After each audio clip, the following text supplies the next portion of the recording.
የማይታለፍ ተግባር ነው ብሏል። በመሆኑም ከኢትዮጵያ ባህር ትራንስፖርትና ሎጂስቲክስ ድርጅት ጋር ውል ገብተው ነገር ግን ወደ ስራ ባልገቡ የትራንስፖርት ድርጅቶች ላይ አስፈላጊው እርምጃ ሊወሰድ ይገባል ሲሉ ጥብቅ መመሪያ አስተላልፈዋል። ባለድርሻ አካላት በማጓጓዝ ሂደቱ ላይ የሚያጋጥሙ ማነቆችን በውይይት እየፈቱ ርብርባቸውን ወደ ስራው እንዲያዞሩም ሚኒስትር ዴኤታው አሳስበዋል። የጭነት ትራንስፖርት ኦፕሬተሮችን በበኩላቸው ማዳበሪያን ለአርሶ አደሩ በወቅቱ ማድረስ የሀገር ህልውና ጉዳይ መሆኑን እንደሚገነዘቡ ገልጸዋል።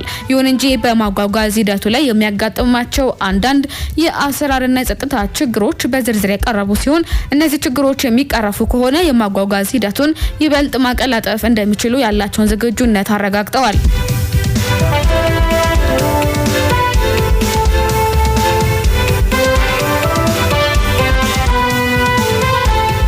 ኢትዮጵያ ዘመናዊ የእንስሳት ጤና መረጃ ስርዓት ልታለማ ነው ተባለ።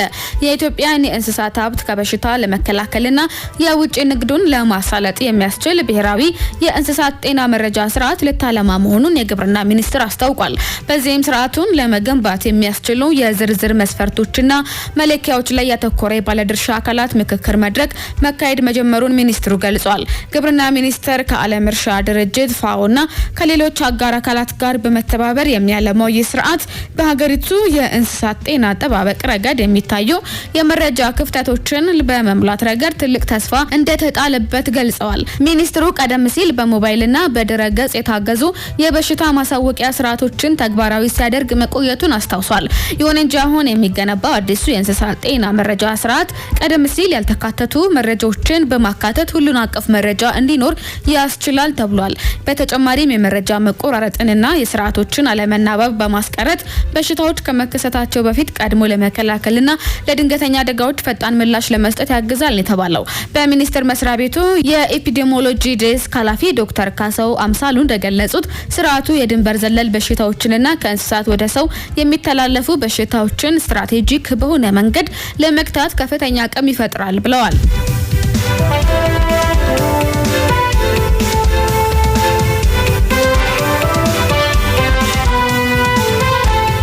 ክልሉ ባለፉት 6 ወራት ከ9.8 ሚሊዮን ብር በላይ የመንግስት ሀብት አስመልሻለሁ አለ። የደቡብ ኢትዮጵያ ክልል ርዕሰ መስተዳድር አቶ ጥላሁን ከበደ ባለፉት 6 ወራት በክልሉ የተከናወኑ የሰላም የፍትህና የመልካም አስተዳደር ተግባራትን በተመለከተ ለምክር ቤቱ ዝርዝር ሪፖርት አቅርቧል።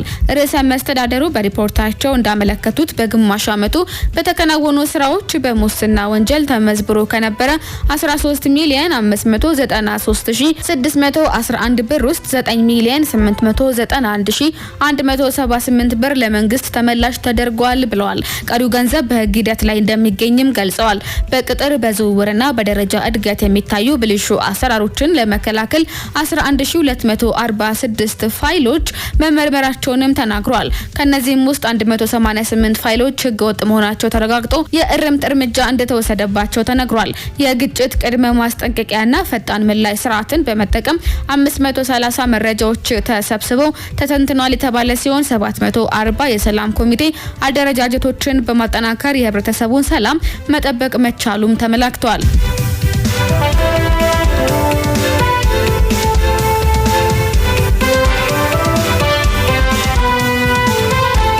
ከውጪ ወዳገኘነው ስናመራ አፍሪካን ቀዳሚ ያደረግን። ኬንያ ከ15 ዓመታት በኋላ ከሶማሊያ ጋር ያለውን ድንበር ልትከፍት ነው። ኬንያ ከአልሸባብ ጥቃት ጋር ተያይዞ ላለፉት 15 ዓመታት ዘግታው የቆየችውን የሶማሊያ ድንበር በመጪው ሚያዝያ ወር ዳግመኛ እንደምትከፍት ፕሬዝዳንት ዊሊያም ሩቶ አስታውቀዋል። ፕሬዝዳንቱ ውሳኔው የተላለፈው ለዓመታት የተደረገን የጸጥታ ግምገማ ተከትሎ መሆኑን ገልጸዋል። ፕሬዝዳንት ዊሊያም ሩቶ በሰሜን ምስራቅ ኬንያ የምትገኘውን የማንዴራ ድንበር ከተማን በጎበኙበት ወቅት እንደገለጹት ድንበሩን ዳግም ለመክፈት የታቀደው የሁለቱን ሀገራት የንግድ ልውውጥ ለማሳደግና ተቋርጦ የነበረውን ማህበራዊ ግንኙነት ለመመለስ ነው። ኬንያ ድንበሯን የዘጋችው አልሸባብ በናይሮቢ ዌስትጌት የገበያ ማዕከልና በጋሪሳ ዩኒቨርሲቲ ላይ የፈጸመውን ደም አፋሳሽ ጥቃቶች ተከትሎ የጸጥታ ስጋቷ በመጨመሩም ነበር። ምንም እንኳን እንደ አውሮፓውያን አቆጣጠር በ2023 ድንበሩን ለመክፈት ታቅዶ የነበረ ቢሆንም በወቅቱ በተከሰቱ ተጨማሪ ጥቃቶች ምክንያት ሳይሳካ መቆየቱ ይታወሳል።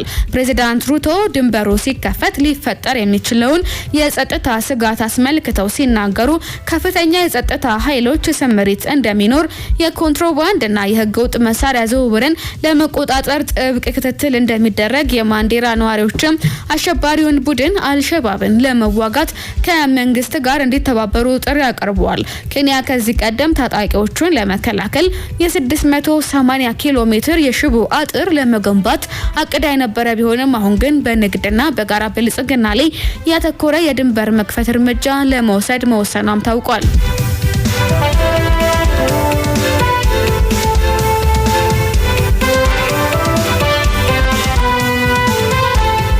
የቀድሞ የኖርዌይ ጠቅላይ ሚኒስተር በሙስና ወንጀል ተከሰሱ።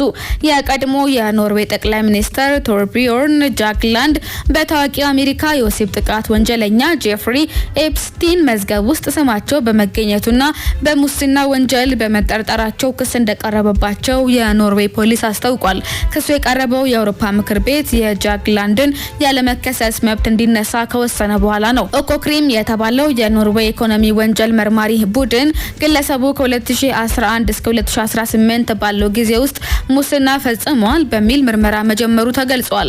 ፖሊስ የጃግላንድን 3 መኖሪያ ቤቶች መበርበሩንም አስታውቋል። በአሜሪካ መንግስት ይፋ የተደረጉ መረጃዎች እንደሚጠቁሙት ጃግላንድ ከቤተሰቦቻቸው ጋር